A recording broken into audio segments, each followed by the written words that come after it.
Si vous appréciez l'accord entre le poireau et le fromage, si vous avez envie d'un menu végétarien, et bien là vous tombez à pic pour notre nouvelle recette. Aujourd'hui, nous vous présentons une quiche au poireau chèvre, sans pâte et sans gluten. Voilà, tout un programme. Et on va vous expliquer ça dans le détail. Bonjour les amis, comment allez-vous? Chez nous, tout va bien. Et voici donc cette nouvelle recette. Alors, elle est plutôt facile et elle est plutôt bien équilibrée puisqu'elle vous apportera passablement de protéines et puis avec les légumes, eh bien, des fibres. Voilà, donc vous avez un menu plutôt équilibré. Voilà. Alors, tout simplement dans mon saladier, j'ai commencé par écraser des petits fromages de chèvre frais. Alors, comme c'était des petits, j'en ai mis 6. Mais si vous utilisez des fromages de plus grande taille, ben, vous en mettrez un petit peu moins. Vous ferez aussi selon vos goûts. Et si vous n'aimez pas le fromage de chèvre, eh bien, tout autre fromage frais fera parfaitement l'affaire. Voilà. Encore une fois, c'est selon vos goûts. Vous avez toute liberté. On vous donne les bases, vous adaptez en fonction de vos préférences. Voilà. Ensuite, alors je n'ai pas salé. Ces petits fromages sont suffisamment salés, il n'y a vraiment pas de problème. Si vous aimez un peu plus, vous rajoutez. Mais attention, trop de sel, c'est pas bien non plus. Ensuite, j'ai ajouté 4 cuillères à soupe de maïzena, voilà, ce qui nous permettra quand même de lier et d'avoir une tenue quand même pour notre quiche, puisqu'elle n'a pas de pâte dessous. Ensuite, j'ai cassé 3 œufs, j'ai mélangé tout ça. Voilà, donc voilà où on en est maintenant. Bien évidemment, alors j'avais cuit au préalable des poireaux. J'avais pris des poireaux vinaigrettes. Habituellement, je prends des poireaux, enfin des poireaux normaux, puis j'épluche et tout. Puis là, aujourd'hui, j'étais un peu pressée. Alors du coup, c'était des poireaux vinaigrettes. Alors, pour vous donner une idée, si vous prenez des grands poireaux, vous en prendrez peut-être 3 voire 4. Au niveau des poireaux vinaigrettes, moi j'en avais 9, donc c'était bien. Voilà, donc je les ai bien sûr préparés, j'ai coupé le plus finement possible, je les ai cuits tranquillement, j'ai mis égoutter dans ma passoire parce que c'est quand même important avec cette recette de ne pas avoir trop d'eau. Et le poireau, c'est typiquement un légume, comme par exemple la courgette, qui rend beaucoup d'eau, d'accord? Donc il faut être bien attentif à ça. Et bien évidemment, si vous n'aimez pas le poireau, vous pouvez le faire avec d'autres légumes, typiquement de la courgette, de l'épinard, vous avez le choix. Voilà, tout légume qui vous plaira en fait, à vous de faire vos petits essais.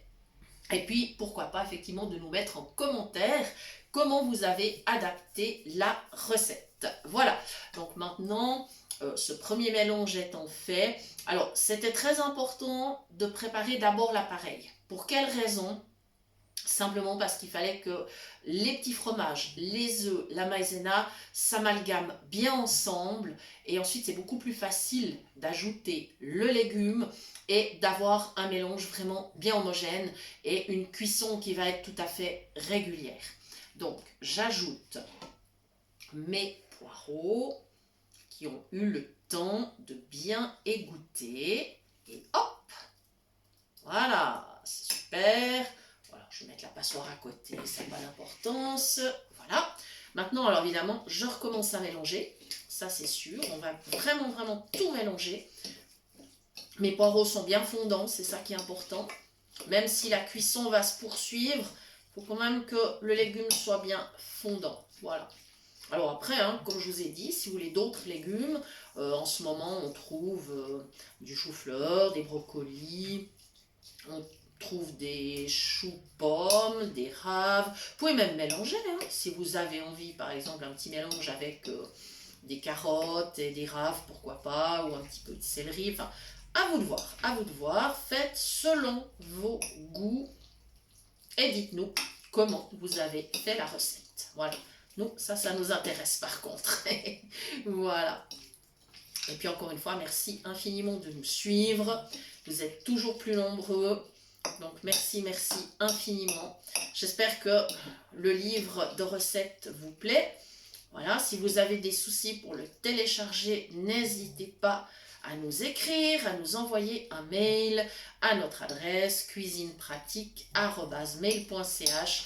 C'est avec grand plaisir que nous vous l'enverrons et nous vous rappelons que bien évidemment, il est totalement gratuit. Nous ne faisons pas de commerce avec notre chaîne. Tout ce que nous faisons est bénévole. Voilà. Ça y est, je pense que le mélange là, il est plutôt pas mal. Je vais quand même demander à mon mari. Oui, c'est bien. Ça va? Oui. Ça joue? D'accord. Alors, s'il dit que c'est bien, c'est que c'est bien. Voilà. J'ai juste une question. Tu Oui? veux faire dans le petit plutôt?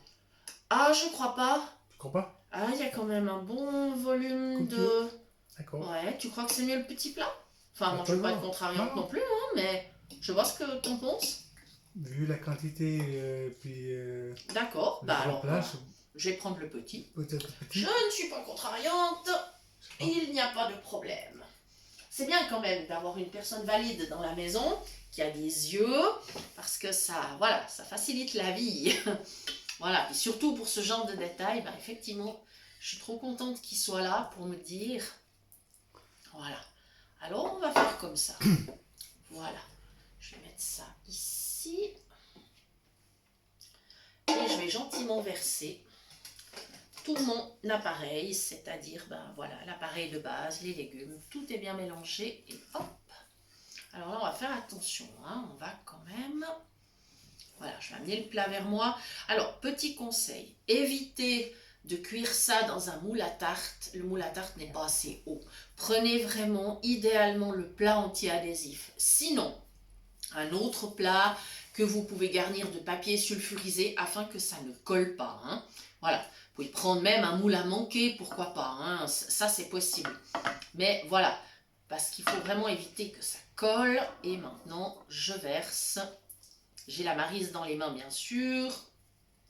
J'espère que j'aurai bien raclé le saladier. Ça sent rudement bon. Je me réjouis vraiment du résultat quand ça sera cuit, hein, je vous le dis. Ça sent vraiment très bon. Nous, on aime beaucoup le fromage de chèvre. Après, voilà, hein, les goûts et les couleurs, voilà. Mais là, vous avez vraiment une recette de base que vous pouvez vraiment adapter selon vos goûts. Voilà, les amis. On va arriver au bout gentiment. Bien évidemment, on va envoyer le plat au four. Alors, on va mettre, moi je vais mettre 200 degrés. Et puis le temps de cuisson, il faudra contrôler. On va dire minimum 30 minutes. Il faut encore le temps du préchauffage du four. Voilà, avec ma maryse, j'étale le mélange dans le plat. Je crois bien que mon mari a raison. Oui. Le petit plat suffisait largement. J'étais peut-être un peu ambitieuse avec le grand. Voilà, donc j'essaye de bien répartir. Voilà. Et donc, oui, en tout cas 30 minutes. Après, il faut contrôler. Il faut que le couteau, enfin la lame du couteau ressorte sèche, idéalement. Et puis, si vous voulez avoir de la facilité pour la découper, l'idéal, c'est peut-être de la laisser tiédir un petit peu. Et puis de la découper avec une spatule, ça va plutôt bien. Et puis ensuite, simplement de la réchauffer éventuellement si vous trouvez qu'elle est plus assez chaude. Voilà, tout simplement. Donc voilà les amis, on espère que cette recette va vous plaire et on attend vraiment votre retour sur votre recette à vous. Voilà, à très bientôt, merci de nous avoir suivis et puis on se donne rendez-vous d'ici quelques jours sur la chaîne pour de nouvelles idées cuisine. À bientôt.